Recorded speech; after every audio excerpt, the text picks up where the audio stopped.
Hey you, and welcome to this cooking companion demonstration of braised escarole with onions. In this video, I'll cue you when to pause the video so you can cook along with me. This recipe comes from Deborah Madison's The New Vegetarian Cooking for Everyone as part of the virtual Cookbook Club created by me, Jenna Edwards. So get your ingredients ready and let's get started. The first note of business, I've set up a specific order of chopping ingredients to make this as efficient as possible. And we'll start with mincing the garlic. There's really no technique here, just get it into small pieces however you can. Next is your shallots or onions. After peeling them, cut your onion in half. Shallots don't need this step as they already come in halves. Now I have a technique for reducing the pain caused by cutting these things, and it's pouring a little distilled white vinegar on the cutting board. It helps me, it may or may not work for you. This is my method for evenly chopping circular shaped vegetables. I've made a more specific tutorial here if you're interested. And finally, we chop the escarole. This is a place to get kids or partners involved. Cutting is quicker, but you can have your little helpers tear the leaves while you chop the other ingredients.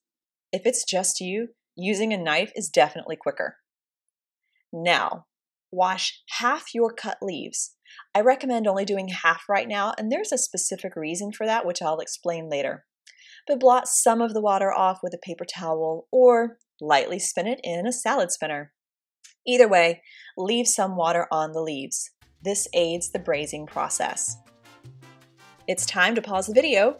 You'll chop and cut your garlic, onions, and escarole, and then wash the escarole and lightly dry it. Alrighty, let's move on to the stovetop. Heat 3 tablespoons of olive oil over medium heat.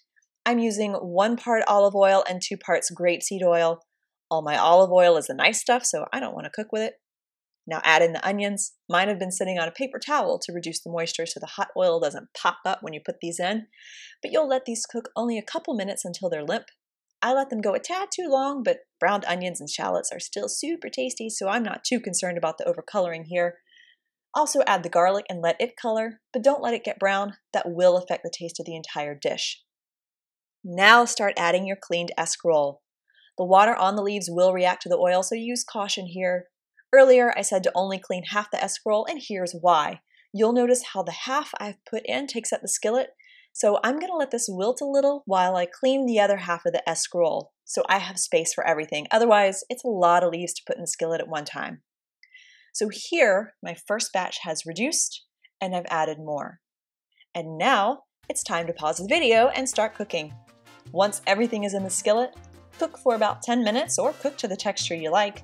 For crunchier leaves, cook less. For very limp leaves, cook longer. So this is how it looks when it's all done. See the steam? The water on the leaves creates a steaming effect once the skillet is covered, and that is braising. So the water element is important to this technique. Now those brown bits on the bottom are pure gold. I deglazed the pan to make pasta sauce with it, and I'll show you how I did it in a separate video. For now, enjoy your escarole. You'll notice the bitter leaves have turned nutty and a little sweet from the onions. For the deglazing process, click here to watch that video. Otherwise, thanks for watching. Please like this video if you enjoyed it. I'm Jenna Edwards, your cooking companion.